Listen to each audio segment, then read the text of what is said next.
con la Entonces presentación. voy a presentarte. Entonces, muy buenos días a todos. Muy bienvenidos a nuestras tertulias del Colegio de Abogados de Minas, Petróleos y Energía.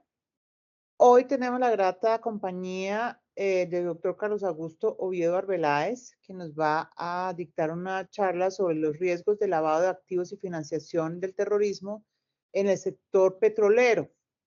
El doctor Oviedo es abogado de la Universidad Javeriana, tiene maestría en organizaciones internacionales desde el punto de vista del derecho penal internacional de la Universidad de Turín, un máster en análisis de problemas políticos, sociales, económicos e internacionales de la Universidad de Externado, junto con Sciences Po de París, y es especialista en derecho económico de España.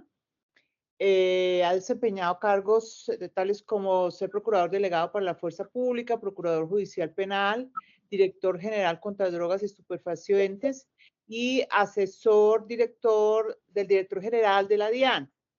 Hoy por hoy es asesor de organismos internacionales y gobiernos en políticas públicas en contra de la delincuencia económica, la corrupción y las drogas. El sector mineroenergético desafortunadamente ha venido siendo permeado por este tipo de organizaciones. Es bastante evidente en el sector minero, no tanto en el sector de hidrocarburos, pero tampoco se escapa a ello.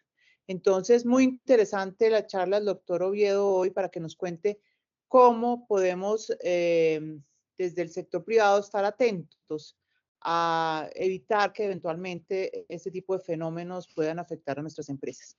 Doctor Oviedo, muchísimas gracias por la generosidad con el Colegio de Abogados y muy bienvenido la audiencia es suya y arranquemos para premiar la puntualidad.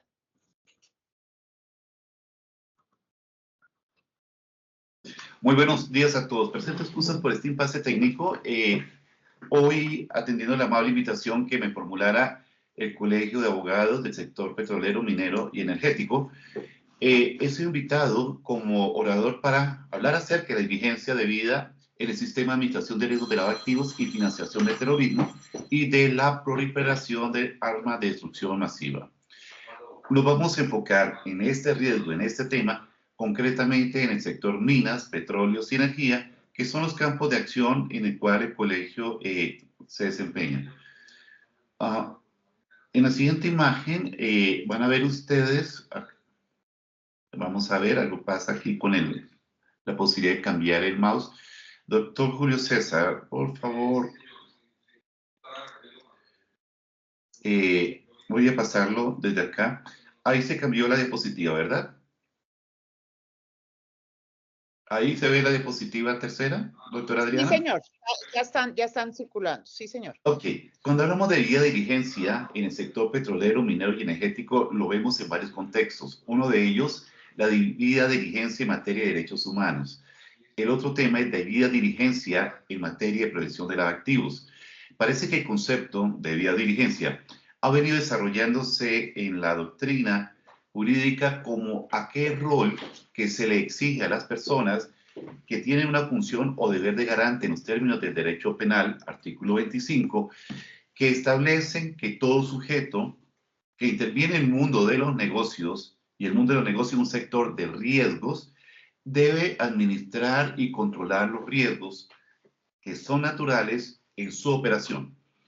Por ello, para evitar, por ejemplo, que haya vulneración a los derechos humanos, debe tomarse una serie de medidas conducentes a evitar que haya ese tipo de afectación en los stakeholders o en las sociedades o comunidades que están interesadas o afectadas por la intervención del sector minero, petrolero y energético. Pero pasando al tema de prevención del lavado de activos, financiación del terrorismo, proliferación de armas de destrucción masiva en el sector petrolero, tomo en esta imagen algunas ideas. Estoy poniendo un poquito de carne en el asador para decir que este tema, tal como lo comentó la doctora Adriana en la introducción, no es ajeno al sector petrolero. A manera de ejemplo, hace unos pocos años, hace ya unos 8 años atrás, en el año 2015, el tema de escándalos relacionados con el sector petrolero tocaron varias empresas muy conocidas. Caso de PDVSA, en Venezuela, el caso de Ecopetrol en Colombia, para dejar mencionados, entre otros, o el caso de Petrobras. Uno ve el sector petrolero, es muy interesante, es muy importante, maneja grandes volúmenes de dinero, y eso lo saben también las organizaciones criminales. Y también, en el contexto del delito económico, al interior de las sociedades también se puede delinquir. Es decir, algunas empresas, en el afán de conseguir negocios, estarán dispuestos a pagar sobornos, sobornos transnacionales, actos de corrupción que le van a generar una mala imagen a la institución petrolera. Eso fue lo que ocurrió con el caso de PetroTiger, en el cual sobornaron a algunos funcionarios de Ecopetrol, Rafael Castillo, Javier González, José Galindo, entre otros, para que se le asignaran unos campos de explotación petrolera aquí en Colombia. El monto de los sobornos habría llegado a solo ser 2.000 millones de pesos. Eso fue lo que se detectó, pudo haber sido mucho más. En el caso de Petrobras, termina también salpicado un escándalo internacional que fue conocido como el caso Odebrecht, a través del cual se pagaron algunas coimas utilizando o simulando contratos petroleros que terminan en manos de autoridades de distintos gobiernos. Y en el caso de PDVSA, pues obviamente ante el bloqueo comercial que recae sobre Venezuela, PDVSA quedó casi que por fuera del mercado, y en esta inestabilidad política la oposición se hizo el control de Citgo en Estados Unidos, y también ha sido un fracaso en el manejo que han tenido. Todos estos escándalos que involucran corrupción, sobornos, corrupción, narcotráfico, utilización de cuentas ficticias a nombre de entidades petroleras o mineras, son el pan de cada día que están tocando los temas de lavado de activos, y es por ello que he querido mencionar algunos casos concretos para ir aterrizándolo en el contexto de lo que debería ser una debida diligencia por parte de las entidades petroleras, mineras y energéticas para advertir, evitar y administrar este riesgo. Ahí estoy desarrollando y he resaltado en amarillo algunas ideas principales de lo que, digamos, tocó a Ecopetrol de manera tan directa. Esta empresa estadounidense, PetroTiger, pagó sobornos a funcionarios de Ecopetrol para conseguir contratos multimillonarios en la producción y mantenimiento de pozos explotados en Colombia. Los dineros fueron pagados a través de Nueva York, Panamá, Manila, Filipinas, y terminaron en manos de una esposa de uno de estos funcionarios, que además pues, no tenía ninguna actividad en la prestación, no tenía ninguna experiencia en el manejo de este tipo de negocios. Por lo tanto fue fácil identificar que ella, siendo estilista, recibiera partidas tan grandes como contraprestación a la labor que su esposo, funcionario de Ecopetrol, adelantó para favorecer a esta compañía. Luego, lo que estamos diciendo es que el lavado de activos o la financiación del terrorismo, y en Colombia en el contexto de conflicto armado no internacional, conflicto armado interno, las organizaciones que aquí delinquen son calificadas ellas como terroristas. No podemos olvidar que aún la extinta FARC, ahora reencauchada, o los extintos paramilitares, llamados después BACRIM, siguieron adelantando conductas asociadas con el narcotráfico, con explotación ilegal de minas, con la explotación, todo donde hay economías extractivas. Las organizaciones y los grupos armados hacen presencia para poder extorsionar a las empresas petroleras, a las empresas mineras, a las empresas que están vinculadas con el sector energético. Es por ello que la pregunta que uno se haría entonces, ¿por qué son tan apetecidos los petroleros? No solamente porque son objeto de extorsión, sino también los petroleros pueden tener interés en pagar sobornos para conseguir los contratos. Pero en términos sencillos, el sector de los hidrocarburos, mineros y demás es atractivo también como medio para lavar dinero, porque genera una gran confianza. El sector financiero tiene como gran cliente a las empresas petroleras. El sector financiero ve con desconfianza lo que sucede en la minería en Colombia, porque mucha de ella está asociada con minería ilegal. Pues ese gran prestigio en los mercados y el manejo de altas sumas de dinero son los espacios que necesitan organizaciones de narcotráfico o de la corrupción para mezclar dinero ilegal con dinero legal. Y además que las empresas mineras, petroleras, también operan en zonas de conflicto donde hay presencia de grupos armados organizados o grupos de delincuencia organizada, y eso los hace vulnerables para ser extorsionados, para ser aprovechados, o en algunos casos los volúmenes que manejan esta organización son tan grandes que ya no secuestran para sacar dinero, sino secuestran a empresarios para obligarlos a que ellos manejen dinero fruto de esas actividades criminales. Otro caso que ha golpeado recientemente a Colombia fue el caso de Bunkering Imperio, que termina señalando a reconocidos empresarios del sector de los combustibles que ordeñaban, si así se denomina y me permite ese término, poco técnico, pero ordeñaban el poliducto extrayendo combustible que luego aparecían revendiéndolo o exportándolo. En ese negocio participaban en complicidad con el Ejército de Liberación Nacional, grupo guerrillero que opera en esas zonas de influencia. Como ustedes ven, esa amenaza es real. El lavado de activos es un riesgo estratégico, porque de impactar a una empresa puede significar incluso no solamente la cárcel para sus directivos, sino también la liquidación de esas empresas. La afectación reputacional es toda. Algunos casos de lavado que tuve que investigar hace muchos años como oficial de cumplimiento del Banco de Colombia o como autoridad gubernamental tenía que ver con el uso indebido de empresas o de compañías de papel, preciso, de papel, es decir, tenían toda la formalidad y utilizaban nombres de petroleras. Me acuerdo de una que llamaba Alaska Petroleum. Y con ese nombre, Alaska Petroleum, una organización de narcotráfico abrió una supuesta compañía en Bahamas que luego apareció abriendo cuentas en Colombia, manejando grandes recursos. Para muchos, se dirían, ¿qué hay de especial en el caso? Pues a través de ella lavaron alrededor de 350 millones de dólares. La habilidad de los narcotraficantes y al querer crear una sociedad con el nombre de petrolera, llevó a que habilidosamente, con la complicidad de funcionarios bancarios, el gerente de cuenta corporativa, cada vez que lo llamaban a explicar, y Alaska Petroleum, qué pozos petroleros está explotando, qué servicios petroleros está prestando, dónde opera, el hombre era bastante reacio a dar explicaciones porque no había explicaciones, era una sociedad ficticia. Bueno, ahí estoy mencionando entonces sociedades reales, sociedades de papel, que tienen denominación petroleras, pueden ser utilizadas para lavar dinero por aquello que no llama tanto la atención a las oficinas de control, el hecho que quien maneja 300 millones de dólares, 50 millones de dólares, sea una petrolera, porque es más o menos el volumen de operaciones que desarrollan al hacer labores de exploración o de explotación o simplemente comercialización de elementos de productos petroleros.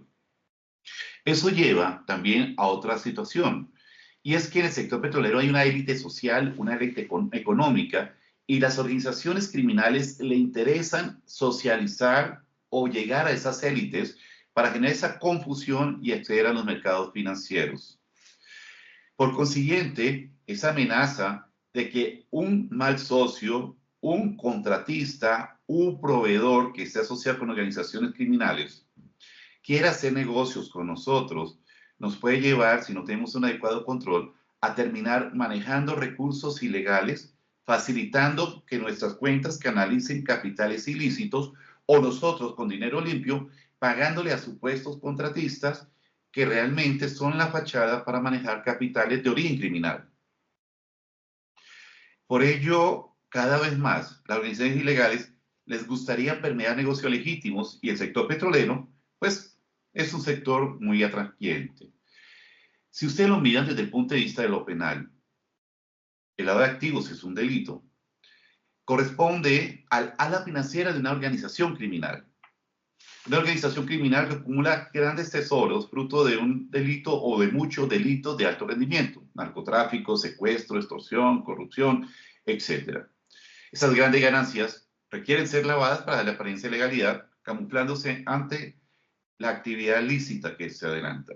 Desde el punto de vista del Código Penal, el artículo 323 define de manera un poco farragosa el tipo penal de lavado de activos. Digo farragosa porque ustedes evidencian en ese tipo, más de 14 verbos rectores que los he marcado en verde para facilitar la ubicación. El que oculte, el que administre, el que custodie, el que almacene, el que transporte. Pero aún más, con un error de técnica jurídica, inicialmente el tipo penal decía cualquier acto para ocultar o encubrir el origen ilícito de los recursos es lavado de activos. El dinero no debe proceder directamente del delito, puede ser indirectamente, es decir, puede utilizar la organización del secuestro pluralidad de operaciones si el dinero llega de rebote a una entidad financiera o llega de rebote a una entidad petrolera. Esa conexión directa o indirecta, mediata o inmediata, es la que da lugar a que en una investigación de lavado de activos se busque establecer la responsabilidad de quienes manejaron, administraron, cuidaron, aseguraron o transportaron esos recursos. Hay unos factores de agravación de la conducta y uno de ellos es, por ejemplo, el favorecimiento o facilitación del contrabando. En el tema petrolero, en el tema de combustibles, hay contrabando constantemente. O productos de delitos imputados a un concierto para delinquir. Resulta que ponerse de acuerdo una petrolera o una minera en recibir dineros bajo cuerda de organizaciones criminales. O pero aún las organizaciones criminales les interesa hacerse control de esas compañías para poder justamente pasar ya no como narcotraficantes, sino como esmeralderos. ¿Les suena parecido a algo? En Colombia muchos esmeralderos tenían negocios mezclados entre el narcotráfico y la esmeralda. Al señor Víctor Carranza, por ejemplo, no lo condenaron por narcotraficante, por lavador, pero él sí desarrollaba muchas conductas asociadas con ello. El clan Triana fue extraditado Horacio Triana, no por esmeraldero, sino por narcotraficante. Lo que estoy mostrando entonces es que en el sector minero, en el sector petrolero, hay amenazas reales que buscan mezclar capitales lícitos con capitales ilícitos. El negocio minero y el negocio petrolero es tan rico, es tan hermoso, es tan que vale la pena mantenerlo alejado de capitales ilícitos o de malas asociaciones o malas compañías, decían las abuelitas. Pues bien, lo que estamos señalando como amenaza demanda una acción. ¿De quién? De las empresas. ¿De qué empresas? De las sociedades, personas jurídicas que desarrollan actividad en el sector minero, energético y petrolero. Energético, minero, petrolero. Y esto dice que hay que atender por vía de autorregulación, como lo hace, por ejemplo, Ecopetrol en su manual de prevención de lavado de activos, que ha adoptado medidas de prevención, incluso que una vicepresidenta en cumplimiento, una señora, la autora de apellido Albán, Claudia Albán, que fue ex procuradora igual que yo. O tiene la particularidad que también algunos escándalos de corrupción terminan cuando se compran campos petroleros o algunos casos de lavado permiten o se identifican cuando se mezcla ese dinero legal en actividad petrolera. Por ello, la acción debe estar encaminada, reconociendo que existe un riesgo, a controlar y mitigar ese riesgo. Y en esa facultad es que estamos diciendo que conductas como el lavado de activos, la financiación del terrorismo, la corrupción, el soborno transnacional, entre otras conductas delictivas, pueden tener escenario, y es un factor criminogénico, el generador de crimen, puede tener escenario en el sector al que me estoy refiriendo. Conscientes de esto, desde hace mucho tiempo la comunidad internacional ha iniciado o ha tomado iniciativas como la transparencia de las industrias extractivas en Colombia, que forma una iniciativa de carácter internacional en la cual el exministro Amílcar Acosta participó en algún momento con el propósito de generar la necesidad que el sector privado, es decir, las empresas petroleras, mineras, el gobierno nacional y la sociedad civil convergen para tomar distintas acciones en materia de prevención de lavado de activos, en materia de vida y diligencia en derechos humanos, en todo este tipo de conductas a las que ya hemos hecho alusión. Como les he mencionado, en esta época en la cual toda la sociedad moderna es una sociedad de riesgos, hacer negocios supone riesgos, riesgos financieros, riesgos operativos, riesgos tecnológicos, riesgos de lavado de activos. En esta era del compliance se demanda que las empresas adopten la posición de garante. Los empresarios son garantes para evitar que en su negocio se vinculen actividades ilícitas. Ese deber jurídico debe concretarse evitando por omisión o por acción que se permita el resultado típico, es decir, la comisión de un delito. ¿Quiénes son funcionarios dentro de esa entidad llamados a ejercer el rol de garantes? En primer lugar, los directivos. El consejo de administración, la junta directiva, la alta gerencia, el representante legal, son los llamados a adoptar políticas y estándares y procedimientos, manuales de conducta, manuales de código de ética, que irradien una política desde la más alta administración, que irradie una cultura ética o de transparencia. Por ello, el rol no reside solamente en lo que ahí colocó ODC, oficial de cumplimiento. Los temas de prevención son gerenciados por el oficial de cumplimiento como un sistema de administración de riesgos a cargo de este gerente, pero no es de su resorte exclusivo y único, sino que vincularán a toda la administración, a toda la organización en los roles que competen a cada quien dentro del nivel de la organización. A manera de ejemplo, quien administra el tema de contratos, proveedores, debe tener políticas de conocer bien al proveedor para evitar que algunos de ellos utilicen la actividad de la compañía petrolera para camuflar su dinero. Conozco operaciones de lavado de activos, por ejemplo, en la cadena logística del comercio exterior, en donde las organizaciones criminales son dueñas de líneas de transporte, de suministro, o en el sector petrolero, algunas empresas que aparecen prestando servicios petroleros, pero que uno mira su antecedente, su historia, y carecen de experiencia en el sector, pero tienen el capital a manos llenas para comprar los taladros o las herramientas que son requeridas. Esto lleva a que todas las empresas dentro de este rol en la era de compliance, con el deber de garante, deben impedir que se produzca el lavado de activos cuando este es evitable. Algunos textos, como el que publicó el profesor Jorge Fernando Perdomo, que fue vicefiscal, sobre la problemática de la posición de garante en los delitos de comisión por omisión, y ese es el caso de alguna ceguera intencional, dice que esa posición de garante no opera desde un plano general o abstracto, sino que independientemente de que se tenga previamente o se asuma un rol, es lo cierto que la atribución de la responsabilidad penal demanda no solo del conocimiento de la existencia de riesgo específico, sino de la posibilidad material de la evitación. Es decir, siendo consciente de que existe riesgo, se demanda a que esa entidad adopte mecanismos de control para mitigar o para prevenir o para tratar de evitar la materialización de ese riesgo. Así lo dice la Corte Suprema en la sentencia que dejé allí a disposición. Pero si miramos como un sector en conjunto, yo no me refiero solamente a las petroleras, sino a todas ellas que prestan un servicio, o porque hacen evaluación técnica de exploración, o porque prestan servicios satelitales para consolidar la información geológica, o aquellas empresas especializadas en evaluar y desarrollar la perforación o la infraestructura, o aquellas que administran la producción y abandono o mantenimiento de la productividad de los pozos, o las que les prestan el servicio de transporte de crudo, oleoducto terrestre, carrotanques, o aquellos que participan en la cadena de exportación y venta de productos a terceros o en la refinación de los distintos productos. A manera de ejemplo, aquí dejé cómo existe en Ecopetrol un manual del sistema de autocontrol y gestión de riesgo integral de lavado de activos. Algunos dirían, pero ¿por qué de autocontrol? ¿Acaso no hay unas normas específicas?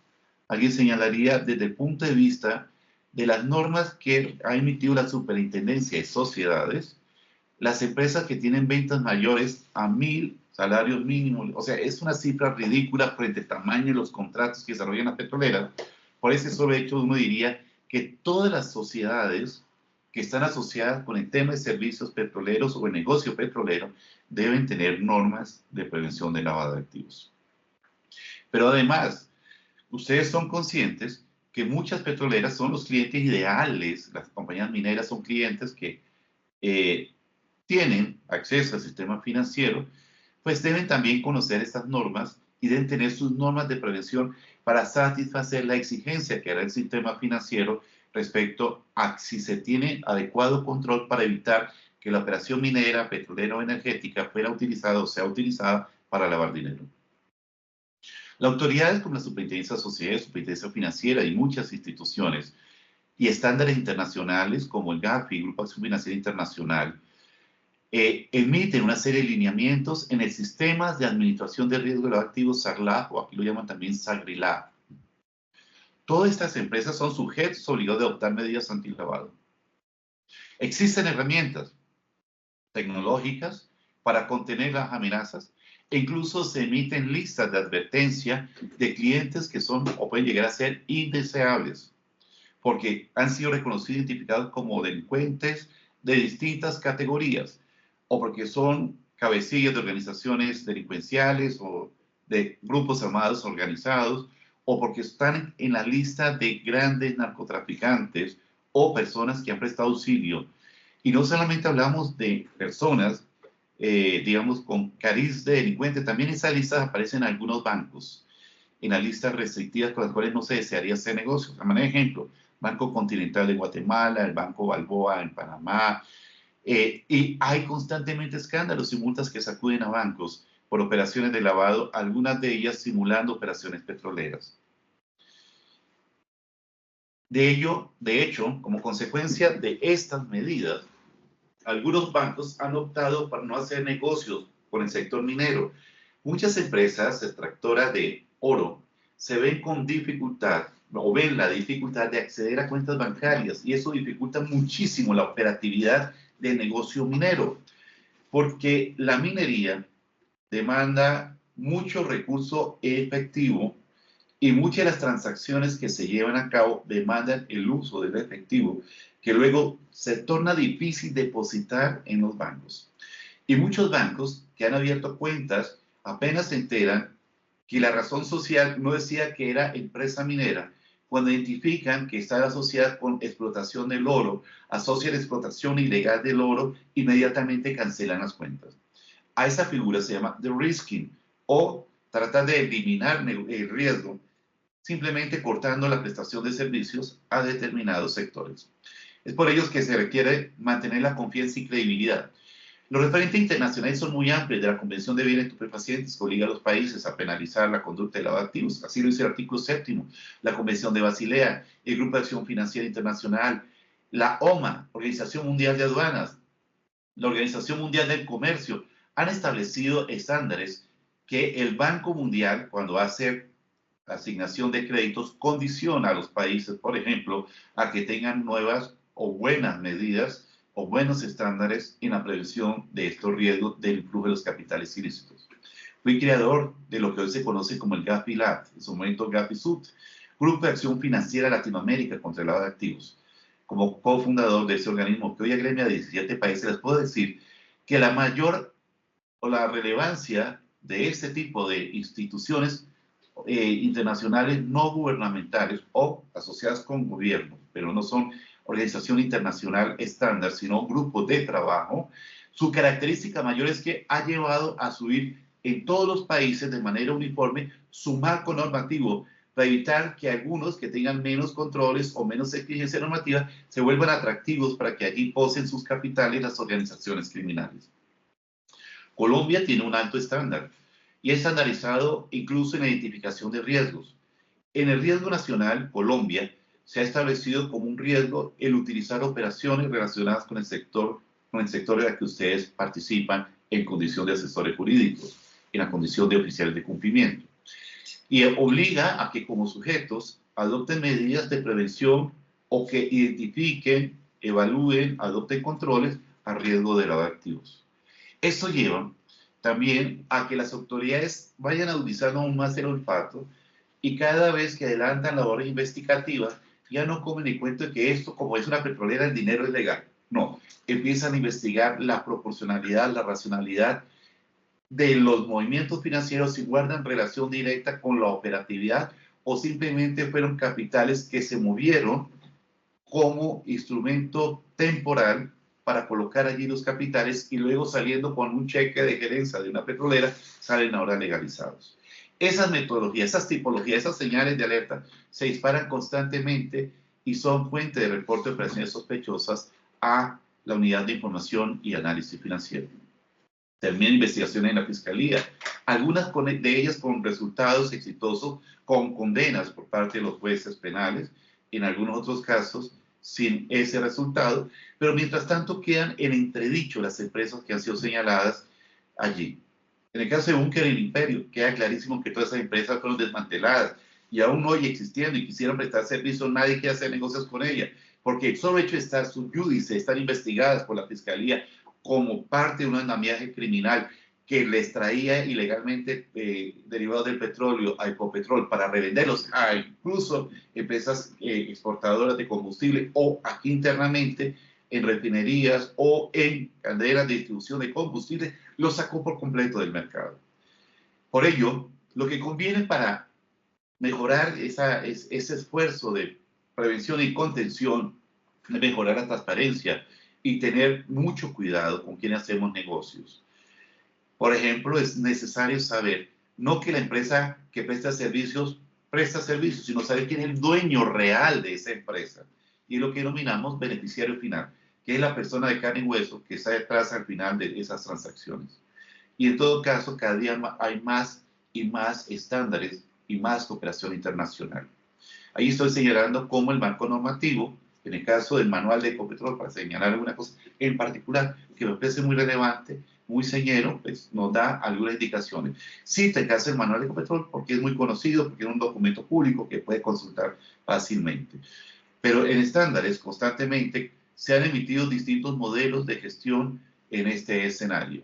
El ámbito de aplicación hoy en materia de prevención de lavado de activos cubre no solamente el sistema financiero, sino por supersociedades a las empresas que tienen volumen de activos o ventas superiores a petroleras tienen esa característica.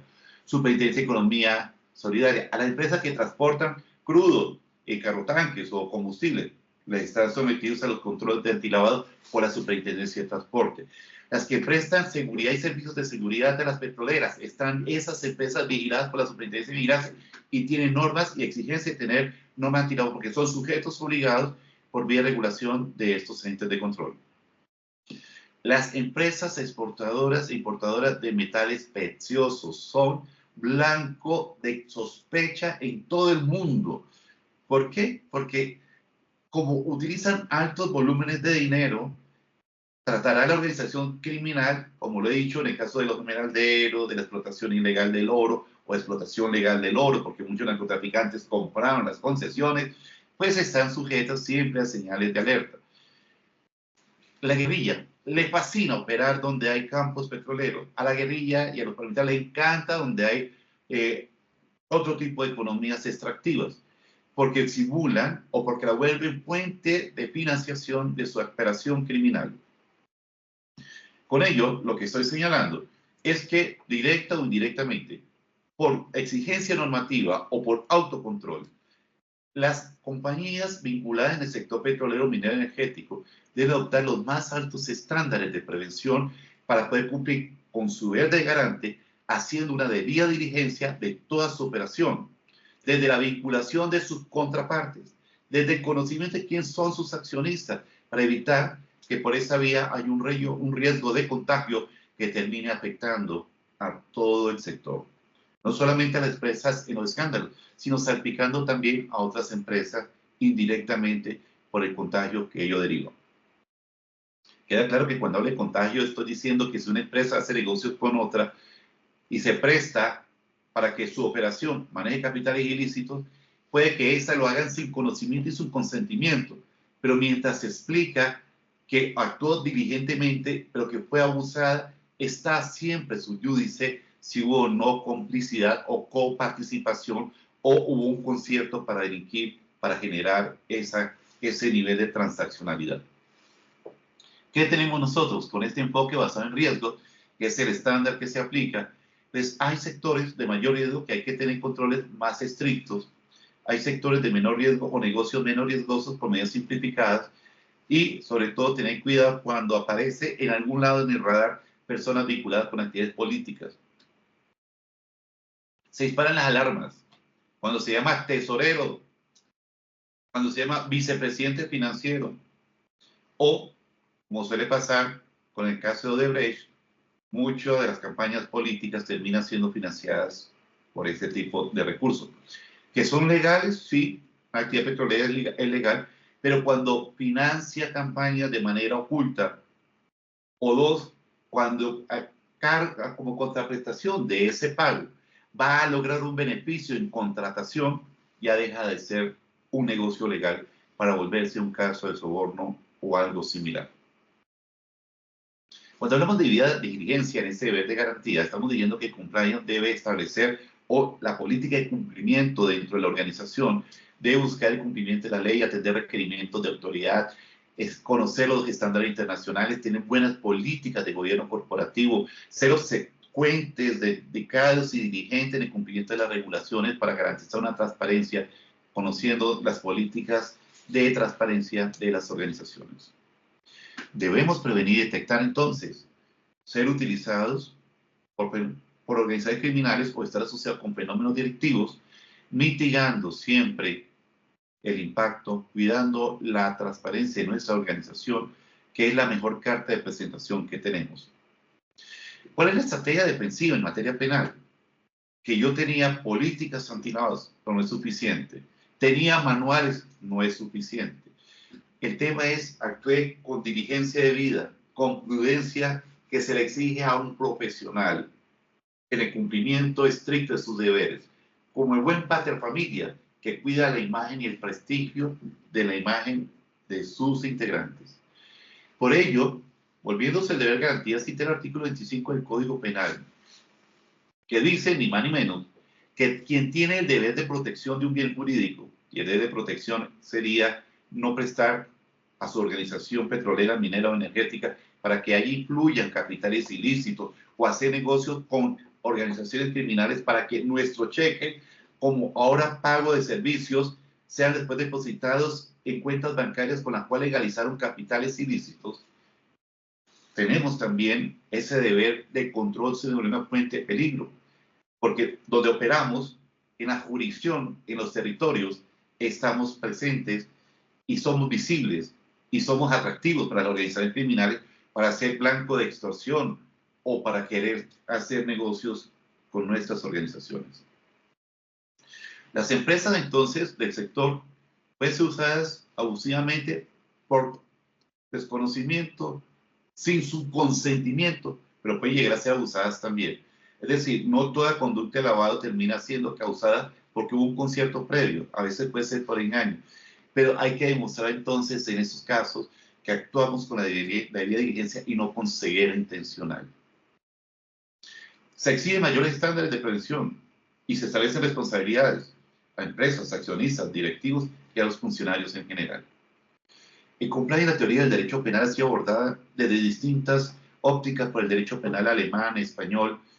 En Colombia se ha desarrollado bastante temas asociados con esto que denominamos debida diligencia, que no es otra cosa que el buen actuar cumpliendo esa posición de garante frente a un peligro concreto. No se puede alegar imprudencia e ignorancia. La temeridad conlleva a una infracción del deber.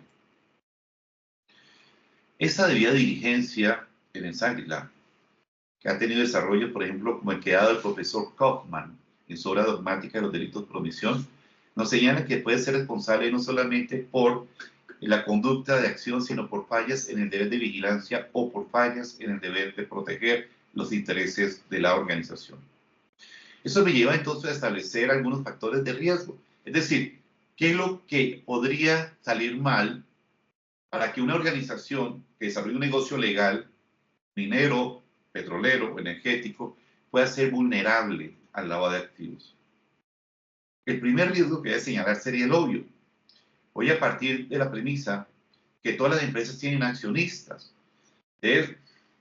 Hay empresas correctas que desarrollan negocios correctos, pero que en algún momento de flujo económica o por la baja de ventas o de actividad productiva terminan buscando capitales frescos y tienen poco cuidado o no hacen los filtros adecuados, terminan vinculando personas indeseables. Ya después de tenerlos adentro, resulta difícil sacarlos y se ve un factor de riesgo muy grande. El enemigo interno puede ser el accionista o puede ser un empleado, incluso un directivo que llega con el propósito de vulnerar los sistemas de prevención de antilavado. Yo les mencioné el caso de un banco en Guatemala, Banco Continental, para salir del sector petrolero. En ese caso, la familia Rosenthal, unos judíos de gran tradición, incluso uno de ellos había sido candidato presidencial, el otro había sido vicepresidente de la República, los Rosenthal, terminaron asociados con los cachiros, narcotraficantes, y se pusieron de acuerdo y pusieron al servicio de la organización de narcotráfico el banco entero. Ahí tenían los mejores manuales, las políticas más bonitas, pero no las cumplían porque la alta dirección, con su ejemplo, con su mal ejemplo, permitía el acceso a manos llenas de recursos criminales. Uno de los Rosenthal, Yankee era ministro de infraestructura en Guatemala. Y entonces los cachiros compraban contratos estatales. Los contratistas estatales hacían las obras, pero los narcotraficantes abordaban a los contratistas y le compraban o les financiaban las obras públicas o les compraban los cheques para luego esos cheques que llegaban al contratista parecían depositar en cuenta ahora de los cachiros como dinero legal. Y eso lo sabía el señor Rosenthal, porque él era el que era la fuente que ponía en contacto al narcotraficante con el contratista. Fíjense ustedes esto mismo en el sector petrolero. Puede pasar exactamente igual. Luego, la contraparte puede ser no solamente entonces el accionista, el empleado, los proveedores o con quienes desarrollamos negocios de servicios petroleros o de negocios asociados con el sector minero energético. Esto me lleva a hablar entonces que hay otro riesgo, otro factor de riesgo y es el mercado. El mercado debe hacer depuración de aquellas organizaciones que simulan ser empresarios petroleros o empresarios mineros, pero realmente forman parte de una organización criminal. Y es ahí la parte más difícil. Hay un INRI, hay una sospecha. Esmeralderos, minería de oro, la esmeralda, piedra preciosa, orgullo de Colombia, en manos de organizaciones criminales, se volvió fuente de financiación de organizaciones violentas. Los carranceros, llamaban a algunos, Martín Llanos a otros. El ELN consigue financiar su organización y por eso es tan difícil sentarlo en una mesa de negociación para alcanzar la paz, porque ellos encuentran en las economías extractivas, además de otras economías ilegales, las economías extractivas son legales, pero ellos encuentran, pegándose a las economías extractivas legales, fuente de recursos ilegales porque las extorsionan, porque sobre pretexto de brindar seguridad les sacan dinero, porque sobre pretexto de poder moverse para poder hacer exploración hay que pagarles. Todo eso lleva a que en el mercado, en el sector en el cual nos desempeñamos, hay un factor de riesgo de contraparte negocial, empresas asociadas con organizaciones criminales, o porque en la jurisdicción de donde operamos hay presencia de esas organizaciones delincuenciales. El Grupo de Acción Financiera Internacional, GAFI, en la recomendación 24, por ejemplo, exige a los sujetos obligados por autocontrol o sujetos obligados por exigencia normativa adoptar medidas de saber quién es su contraparte, y eso lleva a que no se limite a decir, es que esa es una empresa que presta servicios de sismografía. No, hay que saber quién es el dueño de esa empresa. Hoy en día se exige mucho más que simplemente verificación documental de quién era la empresa con la Cámara de Comercio y la declaración de renta. Hoy hay que preguntar quién es el verdadero dueño de esa empresa. Se debe buscar entonces una información adecuada, precisa y oportuna sobre, yo llamo BEFIN, al beneficiario final, que ejerce control efectivo sobre la persona jurídica con la cual estamos contratando. Eso supone pedir información adicional al cliente, que sería la persona jurídica, para que nos provea información. Hay una dificultad, muchas empresas de servicios petroleros están establecidas en paraísos fiscales, y uno pide información y entonces empiezan a traer un largo entramado de papeles. O dos, argumentan reserva fiscal o reserva, y hay que de alguna manera ingeniársela para correr el velo corporativo que permite identificar. Usted que hace negocios conmigo, dígame quién es el beneficiario final y documenteme esa relación. Puede traerme 5 empresas. Es que esta es dueña de esta otra y esta otra. En Estados Unidos, cuando uno compra un apartamento en Miami, uno no compra el apartamento, compra una sociedad que es la dueña, cuyo único activo es ese apartamento. Eso mismo pasa aquí. Pasa muy frecuentemente. Por ello, hay que pedir información complementaria, tal como lo indica también la recomendación 12 y 22 de GAFI. ¿Por qué? Porque a nosotros, si hay un escándalo, nos toca después salir a decir, no, si yo sí conocía al cliente, sí sabía quién era el beneficiario final, porque lo que me va a exigir a mí ese nivel de detalle, ese nivel de conocimiento. Por ello se constituye un riesgo el hacer negocios con personas jurídicas, por ejemplo, que emiten en algunos países que aún permiten acciones al portador o certificados de acciones al portador. Panamá, en el Código de Comercio panameño, en el artículo 91 permitía cierto nivel de anonimato. El artículo 95 imponía sanciones a los comerciantes que revelaran, incluso que a los accionistas. Hoy Panamá, fruto de la presión y para salir de la lista gris, como sucedió recientemente, la lista gris de países no cooperantes en la lucha contra el lavado de activos, y por lo tanto tenía esa bandera negra. Una de las cosas que tuvo que hacer fue modificar su Código de Comercio. Costa Rica, en el año 2007, tuvo que prohibir la emisión de acciones al portador, justamente para lograr que se pueda identificar quién es el beneficiario final de las empresas que aparecen haciendo negocios con nosotros. ¿Quiénes somos nosotros? Las empresas petroleras, mineras o energéticas. La ley 2195 del año 2022, estableció normativa colombiana que impone a las sociedades como garantes en ese cumplimiento de debida diligencia, documentar al detalle quién es su contraparte, llegando a identificar el beneficiario final. La DIAN, simplemente para informarles, en el Estatuto Tributario, artículo 675, establece la obligación a las empresas y a los contribuyentes de tener algún nivel de detalle, sea persona jurídica o sea un vehículo corporativo que no tiene estatus o condición de persona jurídica, pero sí es contribuyente. Se exige información, por ejemplo, a las corporaciones, a la GESAL, a las uniones temporales, a los consorcios, a las APP, establecer quiénes son los que conforman esas estructuras.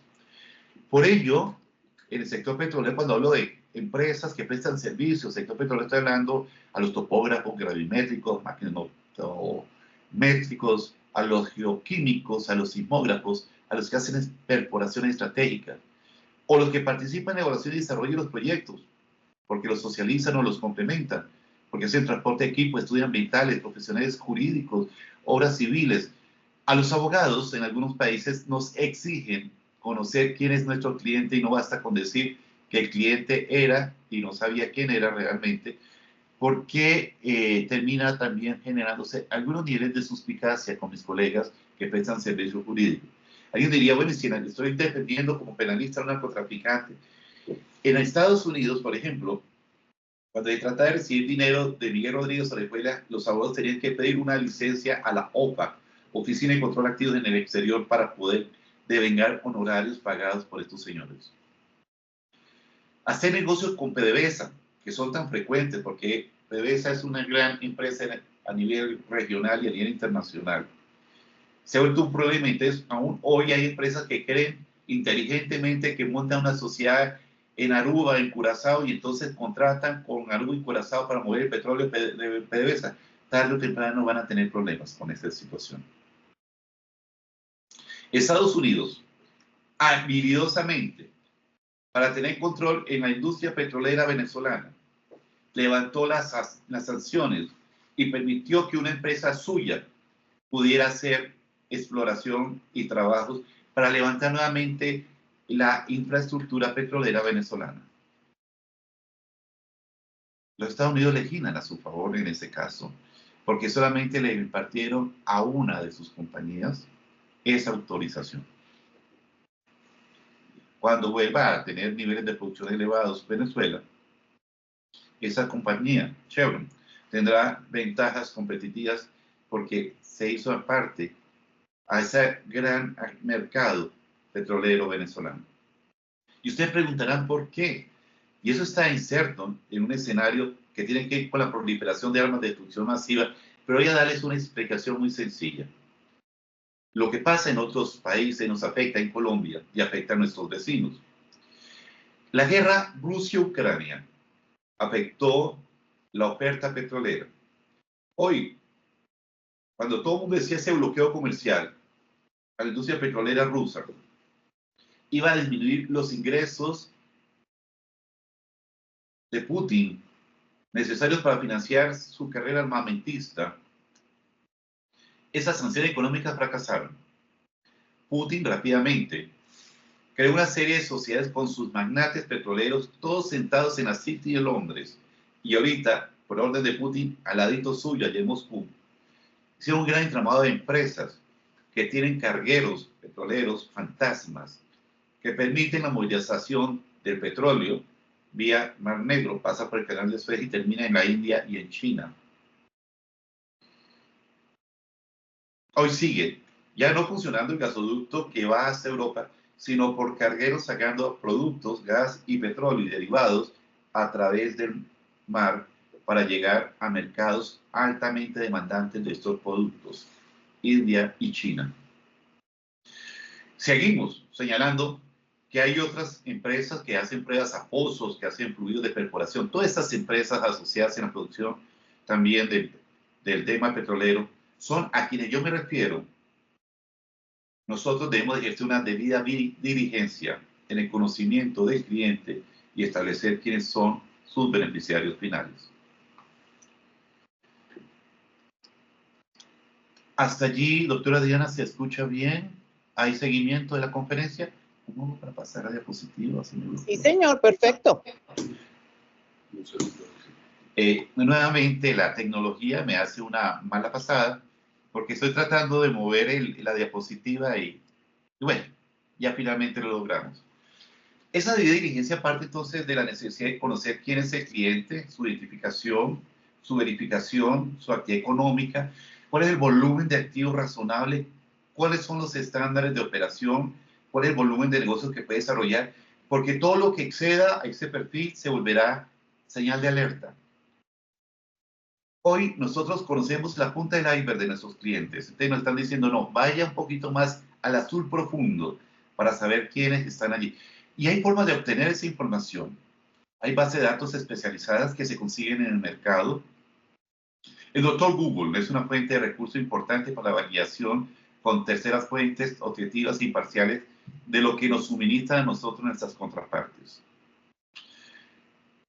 Hoy, los mineros, los petroleros, los que estén en el sector energético, tienen equipos de compliance interdisciplinarios.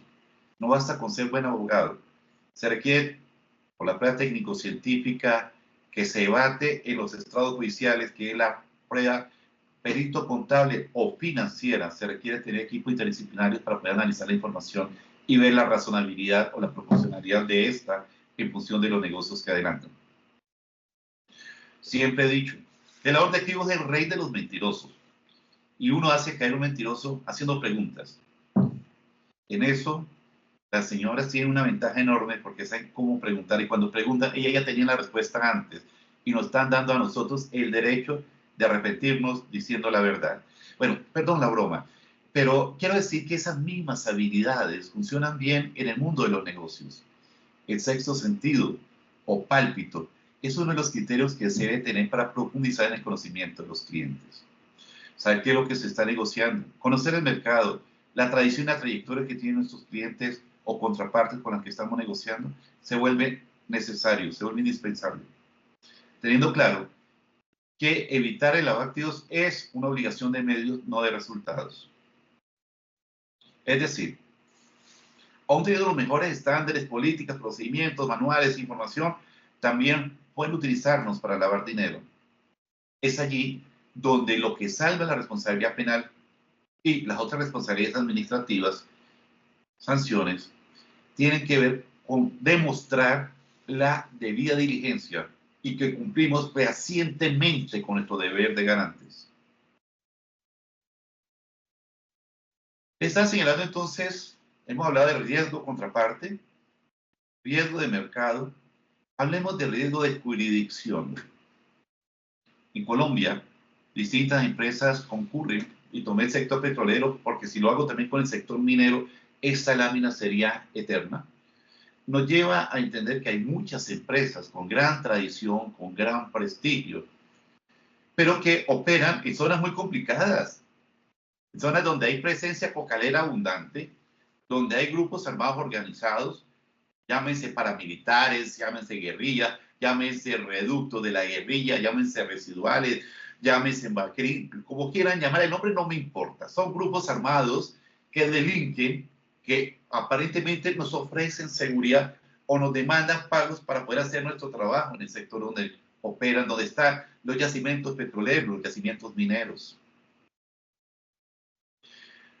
Desconfíen de las empresas que operan desde los paraísos fiscales. El Caribe, muchas de las islas tienen esa connotación. A Panamá no le gusta llamarse, que la llamen paraíso fiscal, y estoy de acuerdo con ello. Es un centro financiero internacional que ha subido los estándares antilavado, pero que de antaño en ella aún, en Ecuador, aún por la economía dolarizada, hay presencia grande de recursos fruto de actividades criminales cuyos réditos se obtienen en dólares y hay que camuflar y depositar, entonces llama menos la atención las economías dolarizadas. Las zonas de frontera son tierra de nadie. Difícilmente Colombia ejerce control en las fronteras, difícilmente hace presencia las fuerzas militares. Delinquen las organizaciones de un lado y pasan al otro lado a disfrutar de la fortuna o a descansar cuando han cometido los delitos en nuestro país. Para nadie es un secreto que nuestro vecino es poco colaborador, o nuestros vecinos, dependiendo quién esté al frente del gobierno, generan poca colaboración. O en el caso nuestro también, nos miran con sospecha por muchas razones, como que aquí hay presencia de narcotráfico o que nuestras autoridades a veces no están tan claras en el rol que desempeñan en las labores que están llamados a liderar en la lucha contra el narcotráfico o contra las economías ilegales. Escucho constantemente la queja de empresas mineras muy serias que dicen qué hacemos para combatir la explotación ilegal del oro o de otros metales estratégicos, coltan, o de muchos otros metales que abundan en nuestro territorio. Es difícil hacer minería en Colombia en épocas en las cuales parece que las autoridades ambientales demandan en exceso, cuando hay que hacer consultas previas excesivas. Estamos perdiendo ventajas comparativas y estamos perdiendo ventajas competitivas para desarrollar esa operación. Pero si además le sumamos la presencia de las organizaciones criminales que nos asedian, qué difícil es hacer negocios a veces en nuestro país, pero es un país magnífico de oportunidades que si extremamos los controles, podemos hacer nuestros negocios seguros, más transparentes, con mayor responsabilidad. El otro tema de riesgo son los canales de pago. La manera como nosotros desarrollamos los pagos también. Así como cuestionamos que podemos tener clientes, contrapartes ubicadas en paraísos fiscales, no me extrañaría que mucha de nuestra operación fuera triangulada también de la misma manera. Y voy a decir una cosa y espero que me entiendan con la franqueza que lo digo. El señor Drummond estaba quebrado hasta que encontró en el Cerrejón la gran oportunidad. ¿Cuánto carbón exportan las empresas multinacionales cuando sus contratos están radicados en Estados Unidos o en Suiza? Y cuando administran sus propios puertos, las regalías que pagan porque quieren. En el sector minero pasa mucho eso. Los esmeralderos pagan las regalías porque quieren. No, deberíamos también poner un poco la mano en el corazón. Y si yo digo esto, algunos dirán, no, pero no somos monjas de caridad. No, por lo menos paguemos los impuestos, las regalías y los derechos que hay que pagar en Colombia. No seamos malitos. Empresas legales, eluden impuestos, triangulan una operación en paraísos fiscales. También. Y eso lo sabemos. En mi hoja de vida radican experiencia como autoridad, como asesor al más alto nivel del director general de la DIAN. Sé de lo que hablo. Como oficial de cumplimiento de los dos grupos financieros más grandes de Colombia, sé de lo que hablo. Como procurador delegado para la fuerza pública, apoyaba seriamente la labor de las autoridades en el cumplimiento, justamente, y les exigía los resultados operacionales para combatir conductas criminales como la minería ilegal, tanto al ejército como a la policía. También sé que podemos ayudar muchísimo, muchísimo, para que aún estos negocios rentables, transparentes, sean benéficos para todos, incluyendo para mi país. No hay que permitir que se inflen activos, que se simule inversión extranjera para sacar ventaja, porque muchos de los incentivos tributarios están dados en atraer inversión extranjera. Los colombianos aparecen creando sociedades en el extranjero y luego aparecen esas empresas como inversionistas extranjeros en Colombia. Eso está identificado hace rato. Hubo una época en que Panamá devolvió el segundo socio comercial más importante de Colombia. Y las sociedades panameñas eran colombianos, que habían creado sociedades de papel allí en Panamá. Los Panama Papers denunciaron parte de esa realidad.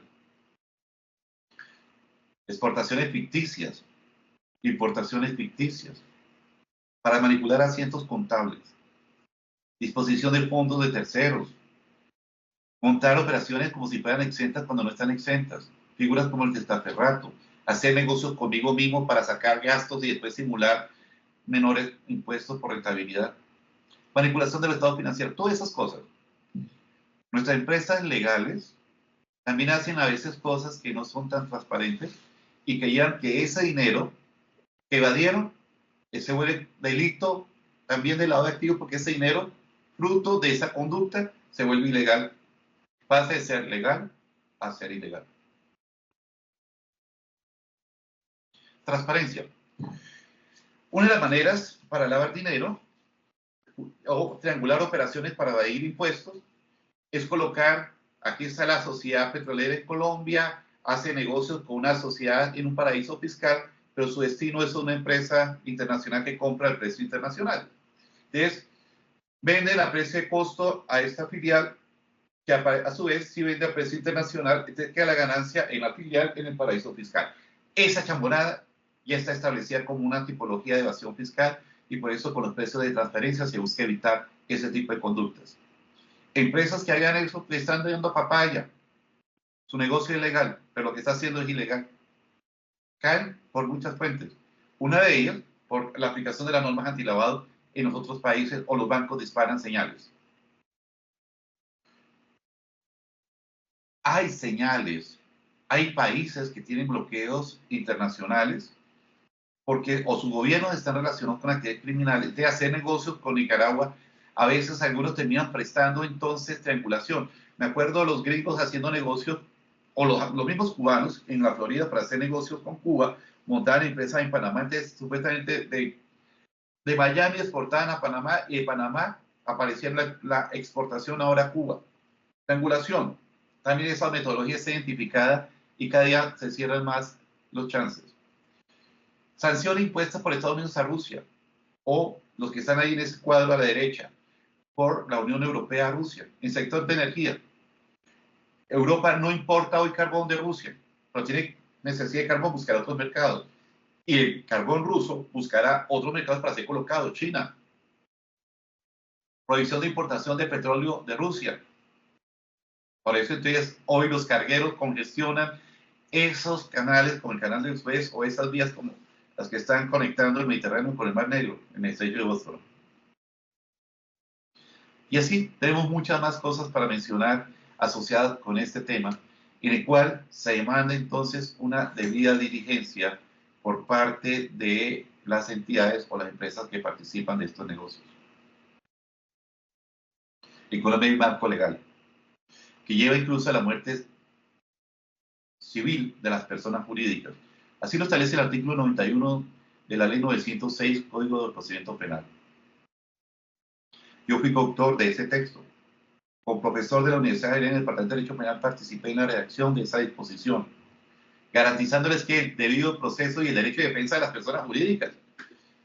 Ante el artículo 67 de la Ley 600 estableció una figura parecida y una sanción administrativa que anticipaba el fiscal en cualquier momento.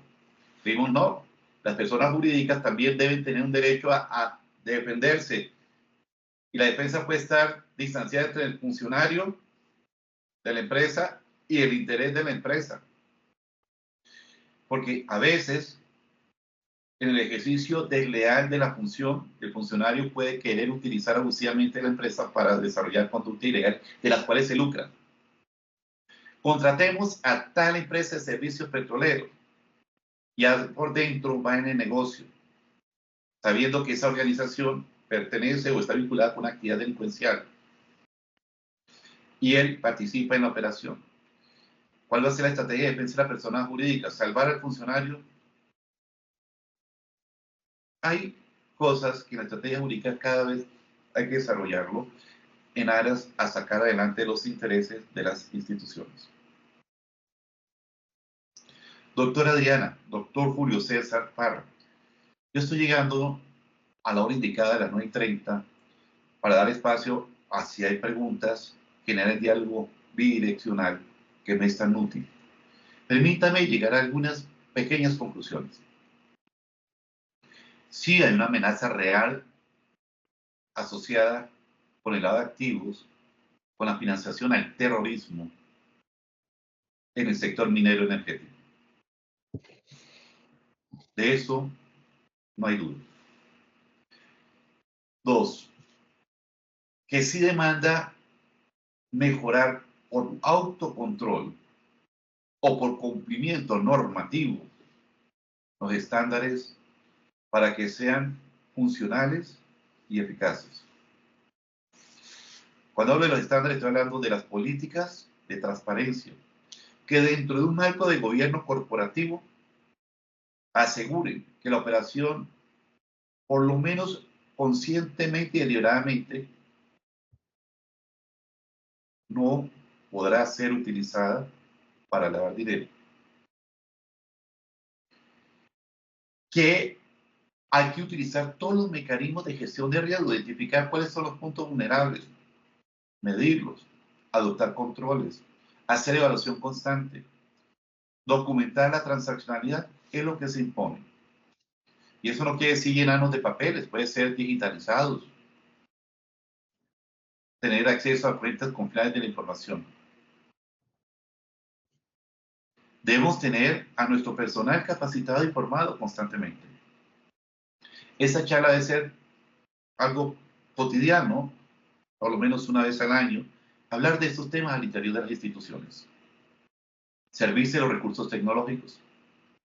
No confiarse que como el dinero viene a través de un banco ya quedó limpio. Cada quien en la transaccionalidad responde por una parte.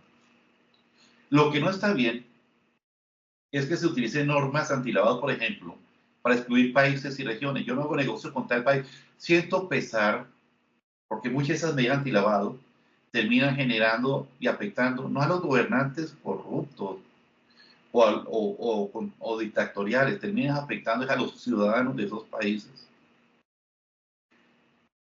En el sector petrolero, por ejemplo, donde los árabes son tan fuertes, no puede haber un credo religioso o un factor de prejuzgamiento, todo árabe es terrorista, todo colombiano narcotraficante, error. Creo que las normas antilavado permiten poder conocer realmente uno a uno con quién desarrollamos la operación, los negocios, con quién contratamos, a quién prestamos servicios.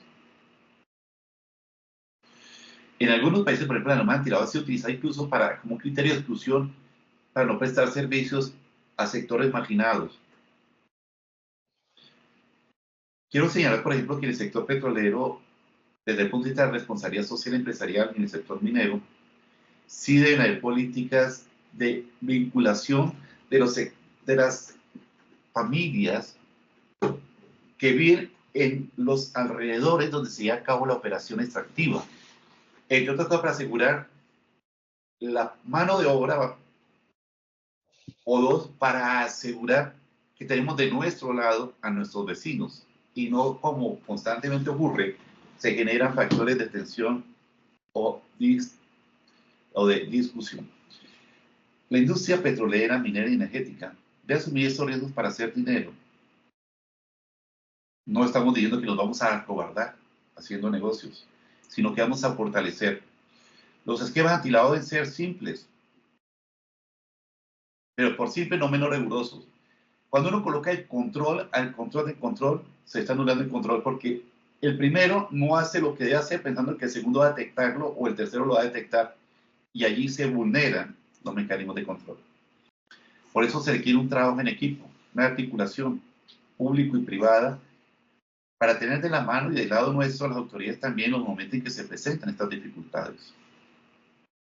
Debemos acceder a bases de datos cada vez más complejas para, de manera práctica, corroborar la información y no depender solamente de la que nos proveen nuestros clientes. En la era de compliance, cumpliendo el deber de debida diligencia, debemos incluso adelantar con fáciles herramientas tecnológicas labores que yo denomino inteligencia financiera, es decir, tratar de evidenciar si el perfil financiero de mi cliente corresponde a la capacidad real de su trayectoria, de su historia, de los contratos que ha manejado.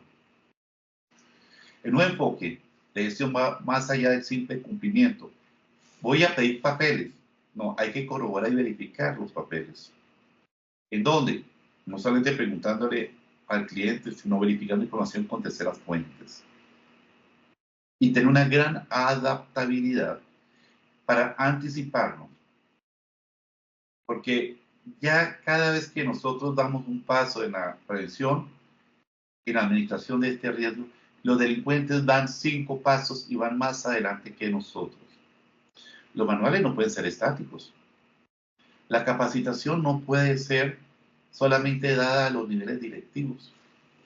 Debe llegar de manera constante y permanente a todos los niveles de la administración. Porque cada quien desde su trabajo puede hacer lo mejor posible para informar los riesgos latentes que enfrentamos y detectar las amenazas o ser fuente de información de las inusualidades o de aquellas conductas que yo denomino operaciones sospechosas.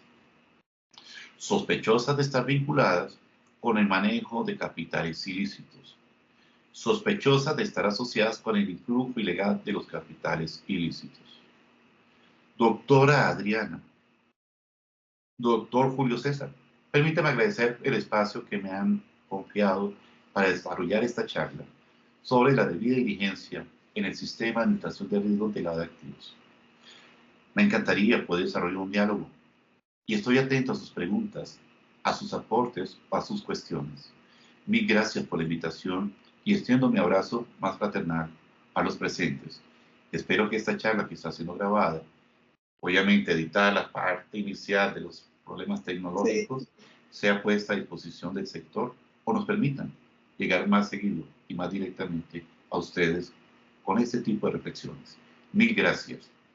Hasta pronto. Gracias, doctor Oviedo. Bueno, 2 cositas. Primero, sí, nosotros tenemos nuestro canal de YouTube del Colegio de Abogados, donde efectivamente ponemos a disposición de la comunidad nuestras charlas con el propósito que la gente que, por ejemplo, hoy no pudo asistir por alguna razón, puedan verlas con posterioridad. Ese sería el primer punto. El segundo punto, sí, yo te quisiera hacer un par de aportes, digamos, como comentarios. El tema, tú mencionaste la dificultad que a veces tenemos en el sector minero energético para acceder al sector bancario. Pues ellos tienen sus políticas internas y nosotros hemos identificado del sector que también hay un gran desconocimiento de lo que hacemos nosotros y cómo lo hacemos. Digamos, desde los gremios de la producción y el sector público oficial se ha querido como entrar con la Sobancaria a un relacionamiento para explicarles un poco qué es lo que hacemos, cómo lo hacemos, para que levanten esa prohibición de tener entre sus clientes al sector minero, específicamente te estoy hablando por ser un sector para ellos de alto riesgo de lavado de activos. Esto porque, entre otras cosas, el gobierno se ha metido como una meta y como una política pública la formalización de los mineros, entendiendo como formalización de los mineros no solamente llevar a los ilegales a la legalidad, sino aún los que están en la legalidad para que adopten ciertos estándares mínimos en la ejecución de sus trabajos y entre ellos incluye ser formalizados como empresa, es decir, dejar de actuar como tienda y dejar de guardar la plata bajo el colchón y por ende llevar los recursos al sector bancario. Desafortunadamente ese diálogo llegó hasta cierto punto y entonces se les ocurrió, y ahí quería pedirte tu opinión, expedir la famosa Ley 2177 de 2021 sobre la bancarización en el sector minero. Más o menos tratando de obligar al sector bancario a recibir a los mineros y en caso de que se obtuviera un no rotundo, un cierre de puerta en la nariz, digamos, obligar al Banco Agrario a que le prestara el servicio de bancarización a los mineros. Eso, ¿qué tan efectivo ha sido? Yo diría que no mucho, pero es que ya llegamos a un punto en que ha sido bastante complejo ese relacionamiento. Eso como primer comentario. Y el segundo comentario que hablaste de que pues normalmente nosotros debemos evitar que digamos a nuestro capital ingresen los dineros oscuros, pues ya digamos eso es una realidad, pero ahora estamos en otra que también la mencionaste un poco y es cómo no ser instrumento de lavado en el sentido de que terceros utilicen la empresa minera para meter sus dineros y lavarlos. En esa situación estamos hoy en día con los grupos ilegales. Y específicamente te estoy hablando ya no tanto del oro, sino ya se metieron también con el carbón. Y están haciendo, según he tenido noticia, obligando a los mineros a que se asocien, los legales y los ilegales, en unas, valga la redundancia, asociaciones de mineros, con el propósito de tener unas unidades únicas de comercialización a través de los cuales se vende el carbón y pues ahí van a entrar dineros mal habidos. Es decir, se va primero a llevar lo que se produce ilegalmente a que sea disfrazado dentro de lo producido legalmente y adicionalmente traer otros dineros que provienen de actividades ilegales para ser canalizados por el conducto de la comercialización de los commodities mineros. En este caso te hablo del carbón. Ahí va mi otra reflexión y es qué hacer, porque es que las autoridades mineras y ambientales se hacen los de la vista gorda. O sea, ellos dicen, como eso es criminalidad, nosotros no hacemos controles, ¿cierto? No nos metemos en eso porque nosotros solamente supervisamos a los legales. Eso es un problema de la fiscalía, eso es un problema de las fuerzas militares y nosotros podemos ir a las áreas, ver con nuestros ojitos que eso está pasando, pero no vimos, no oímos y no entendemos. Y el fenómeno, pues, es enorme. Es que en la minería te estoy hablando de que casi el 70% de la minería en Colombia se lleva a cabo sin título y no sé qué porcentaje, porque no está establecido de ella, es lo que denominan hoy en día minería criminal, es decir, la que ejercen los grupos ilegales. Entonces te quería preguntar, primero, ¿qué opinas sobre esa estrategia de sacar una ley obligando al sector bancario a aceptar a los mineros? Y el segundo tema es, ¿qué opinas en relación con que las autoridades mineras y ambientales no quieran intervenir en la solución del problema de la ilegalidad en la minería? Serían esas dos reflexiones, comentarios y preguntas.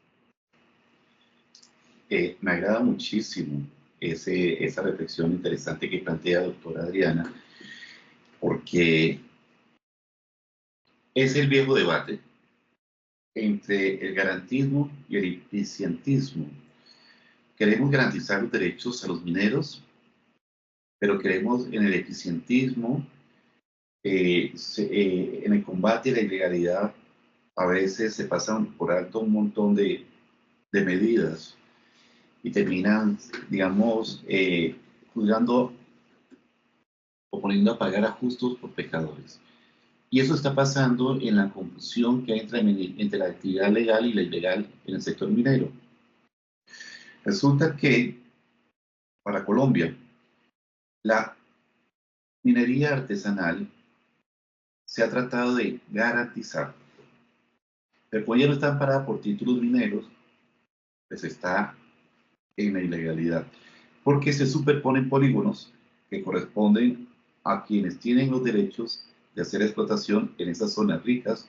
Por eso hay minería artesanal que es apetecible para la minería legal desarrollar de manera industrial, y algunos terminan entonces generando mucha conflictividad. Pasa mucho en Puerto Berrío, en Antioquia, en las zonas de Marmato y demás, en donde se ve esa tensión constante entre la gran minería y la minería artesanal. Para el Estado colombiano se vuelve casi una reacción esquizofrénica, porque por un lado se busca también garantizar los derechos de explotación de los mineros legales, que además pagan unos altos costos por desarrollar ese trabajo de aprovechamiento de los terrenos asignados en estos polígonos de concesión. Pero, por otro lado, se tiene políticas sociales, y más en gobiernos progresistas, en donde creen que es una oportunidad que no se le puede quitar a la comunidad cuya fuente de ingreso única o principal es la extracción artesanal. Pero, por otro lado, no podemos desconocer que existe también minería criminal. Esa minería que depreda el ecosistema. Esa minería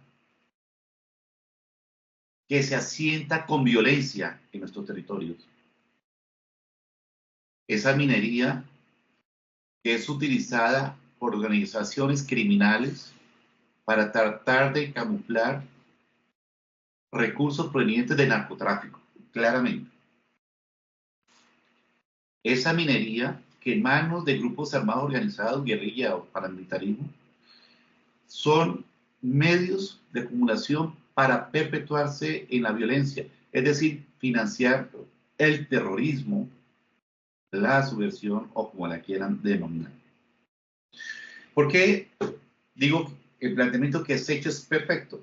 Porque en esa esquizofrenia es que se encuentra el Estado colombiano, que a veces, cual atolondrado y atontado, reacciona en una dirección, va en otra, y no sabe cuál es el rumbo que debe seguir. Y las normas antilavado ha pasado exactamente eso. Voy al tema de la bondad de la política pública de ordenarle al Banco Agrario la apertura de cuentas para la minería artesanal. La política pública concebida como el propósito de orientar hacia la formalización al minero no ilegal, sino al minero artesanal, en la medida en que para abrirle cuentas le van a exigir que esté organizado como una persona jurídica o si es una persona natural que lleve un mínimo de registro y control que sustente la productividad de esa actividad minera. Y de esa manera los recursos que se van a manejar se manejen por encima de la mesa y no como hoy, que se hace pago en efectivo a precios bastante más bajos del estándar del precio internacional de ese metal precioso. La bondad de esa política pública entonces es llegar a un comercio justo, a una minería que pase de la informalidad a la formalidad. Ese es el sentido lógico de la política. Pero como la sal se corrompe, ese tipo de medidas han sido aprovechadas por los mineros ilegales de la minería criminal para posar sus capitales en el sector financiero. Porque entrando al Banco Agrario, los movimientos de los recursos permean a todo el sistema financiero colombiano y a todo el sistema financiero internacional. Por eso digo que las políticas públicas tienen bondad, pero lamentablemente un segundo mal uso fácilmente se le encuentra. Y eso es lo que está pasando con el manejo que hacen las criminales de estas puertas, de estas pequeñas ventanas que se van abriendo. Pero por otro lado, uno no entendería políticas generalizadas de risking. Me acuerdo, sentado en un vuelo con el presidente del Banco Santander, con Manuel de la Cruz, me decía él: Carlos, nosotros para dormir tranquilos preferimos no hacer negocios con mineros. Luego, estamos hablando de Mineros de Antioquia, una empresa con más de 100 años de tradición. ¿Cómo le dices no? Y tú, como banquero, ¿cómo cierras las posibilidades? Si tu actividad es conseguir recursos y estos recursos son lícitos, ¿cómo le cierras la posibilidad de hacer negocios lícitos con la minería legal? ¿No? Lo que pasa es que el minero y esas empresas legales terminan comprándole al pequeño minero artesanal para aumentar el volumen de producción, y entonces muchos de esos dineros mineros informales, terminan camuflándose también mineros criminales, y por lo tanto esa empresa legal termina siendo vehículo para capitalizar, y muchas veces los mineros legales ven allí una oportunidad para capitalizar y hacer más rentable su producción. ¿Por qué los esmeralderos no se preocupan por ponerle más tecnología a la explotación de la esmeralda? Y lo hacen como lo hacen de manera tan bruta, como que meten dinamita y sacan un montón de, ablandan la tierra para que un montón de mineros artesanales o campesinos que están allí reciban las piedritas que salieron de esa explotación. Y uno, no, lo que están es haciendo, asegurando su negocio. El que entra, saca la piedra y ya se la tiene que entregar al patrón. Y el patrón se la compra a 3 pesos y ya la tiene vendida a 100 veces el valor de lo que pagó por ella. Y no tuvo que pagar seguridad social a ese trabajador, no tuvo que pagarles, adoptar medidas de seguridad industrial, lo hace de manera económica, eficiente. Y eso se llama eficientismo. En materia económica también funciona. Y las autoridades se debaten entonces en qué hacer. No hemos sido ni siquiera capaces para hacer lo mínimo, que es cobrar las regalías. Si el Estado tuviera un sistema eficiente, esa Agencia Nacional Minera hiciera su tarea, o la Agencia Nacional de Hidrocarburos, en fin, hiciera un buen control, yo creo que no necesitaríamos tantas reformas tributarias.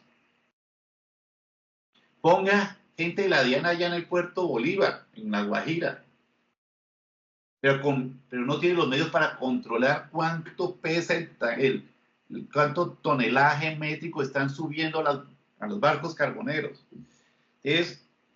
Las empresas pagan, digo, lo que quieren, porque no hay métricas eficientes para que el Estado ni siquiera ejerza un control en cuánto va a recaudar como regalías, como ingreso, como incomes que se necesitan en el presupuesto de la nación. Imagínense mucho más cómo sería el tema respecto a todo lo que estamos señalando de la presencia de organizaciones criminales que se lucran también con mezclar dinero con negocios legales o prestando servicios a empresas legales para poder justificar el ingreso de capitales al sistema financiero que estaban inicialmente asociados con la actividad criminal, pero ahora entran como pagos de petroleras o mineras. Y en ese sentido, entonces, encuentro también igualmente útil el comentario que has hecho con respecto al riesgo de contagio que se deriva por a veces hacernos los de la vista gorda. Y es que, como lo mencioné en la exposición, son muchos los actores que intervienen en el sector petrolero.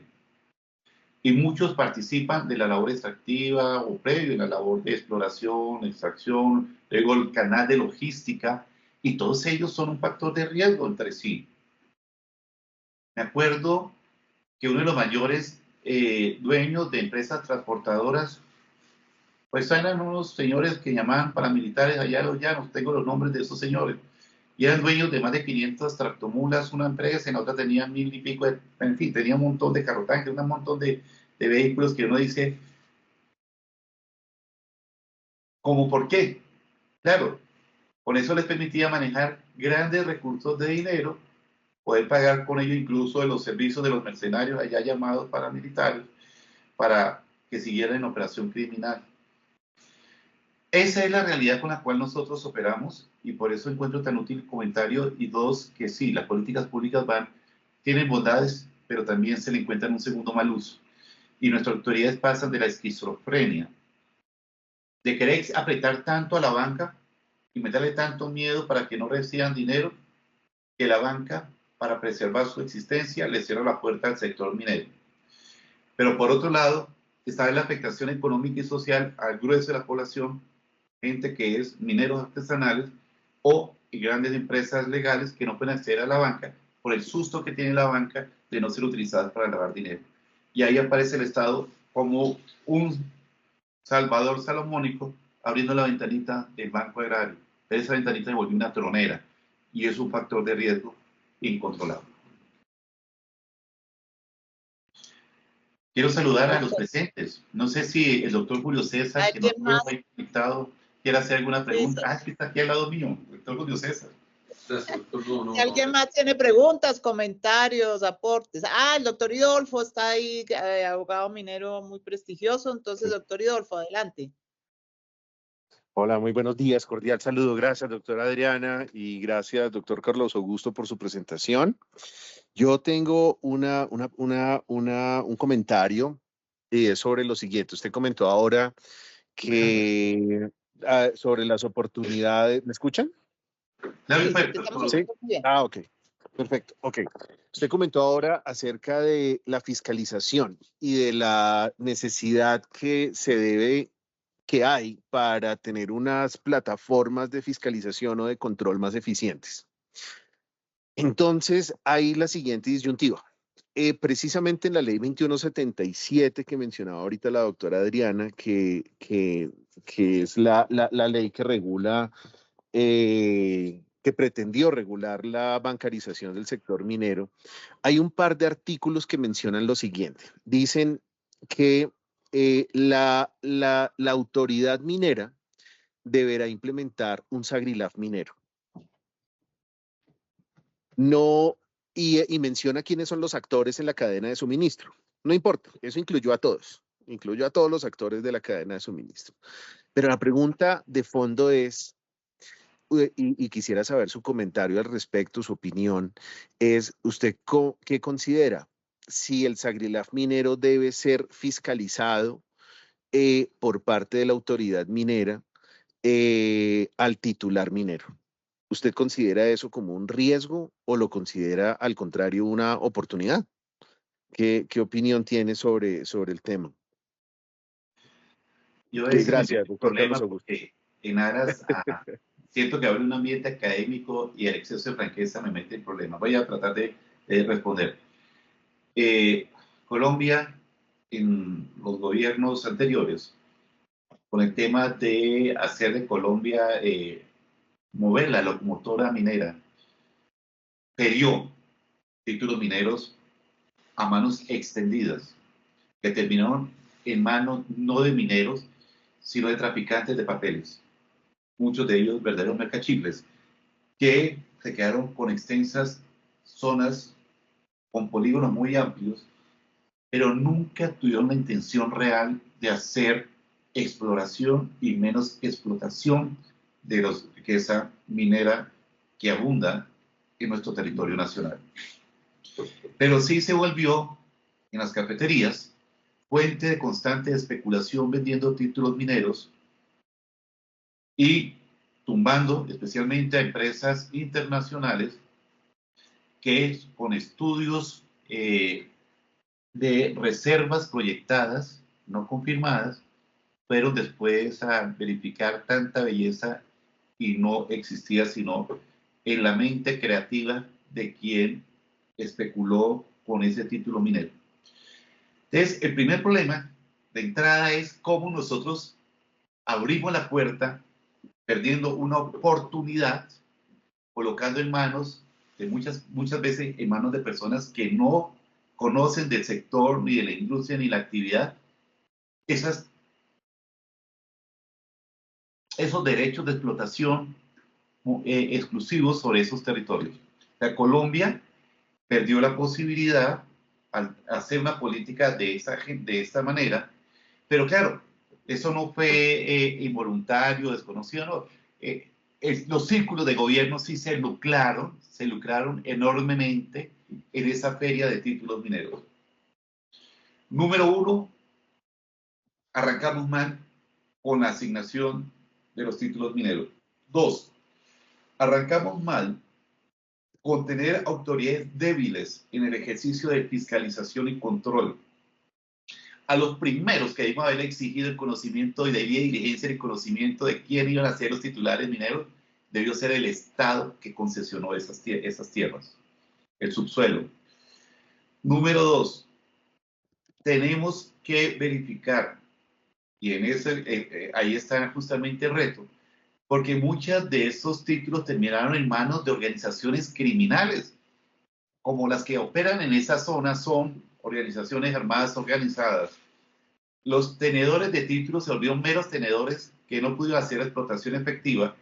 Y dos, o son testaferros hoy por hoy, o tres, transfirieron varias veces los títulos que hoy están en manos de gente indeseable que tampoco está haciendo explotación. Por eso necesita que subsista la minería informal para que esos informales hagan extracción a bajo costo y el patrón dueño de la franquicia del grupo criminal que opera allí compra a bajo precio los metales que sale a revender o las piedras que sale a revender en los mercados internacionales o aquí mismo en los mercados internos. Colombia, por ejemplo, no tiene refinería suficiente para procesar el grado de pureza necesario y certificar el grado de pureza necesario. Aquí tenemos fundidoras, pero refinerías de oro creíbles con estándares internacionales que puedan permitir, por ejemplo, la emisión de títulos sobre esas reservas de oro difícilmente. Por eso respondo, doctor Idolfo, con lo siguiente. Sí se requiere las dos cosas. Uno, que la autoridad haga su tarea seria de saber quiénes son los que desarrollan la actividad minera.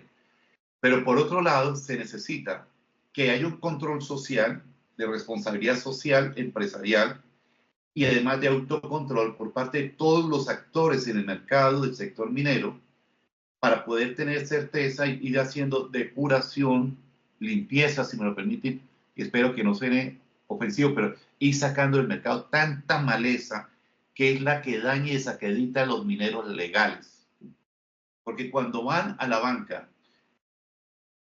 para el banquero es muy difícil saber si el oro que está llegando es oro sangriento. Son diamantes sangrientos, como los que hubo en extracción en África. Aquí voy a poner oro sangriento porque en Colombia el oro es esta sangre de mucha gente que hace labor minera, que es asesinada o que es el medio a través del cual ejercen control territorial de estas bandas para manipular y manejar su riqueza. Le conviene entonces convertir dólares de narcotráfico en lingotes de oro porque es que el oro no se pudre, los billetes sí. Y así podemos hacer otras consideraciones. Espero haber respondido entonces que se requiere un complemento tanto del sector. Por eso me pareció tan interesante la iniciativa de transparencia empresarial que señalé allá donde estaba la sociedad civil, el gobierno, ¿sí?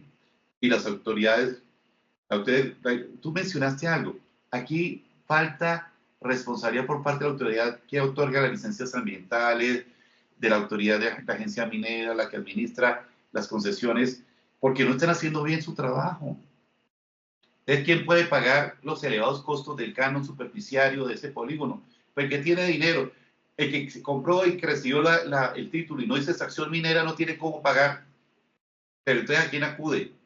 Al mafioso, al delincuente poderoso que le financia el pago de las regalías, perdón, ni que pague las regalías, sino el pago de los derechos de ese polígono que le ha sido otorgado. Tenemos muchos problemas más para resolver, pero no les quiero complicar la cabeza. Esos son los retos que el Estado debe atender y la sociedad colombiana y los empresarios deben tener claros. Perfecto. Muchas gracias, doctor Carlos Augusto.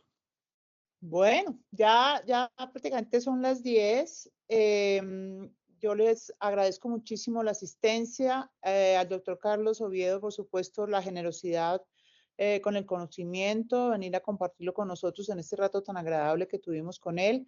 Si hay alguna pregunta adicional o cosas que ustedes quisieran que él les respondiera, pues con el mayor gusto a través nuestro lo podemos hacer. Y les invito a que estemos pendientes de las nuevas programaciones de nuestras tertulias en el Colegio de Abogados de Minas, Petróleos y Energía. Doctor Carlos, muchas gracias nuevamente. A ustedes, y estoy para servirles. Mi campo de especialidad en 30 años ha sido justamente en estos campos tan difíciles en los cuales pueden contar con mi apoyo y compromiso. Bendiciones. Gracias, doctor Julio, doctora Diana. Feliz día a todos. Hasta luego.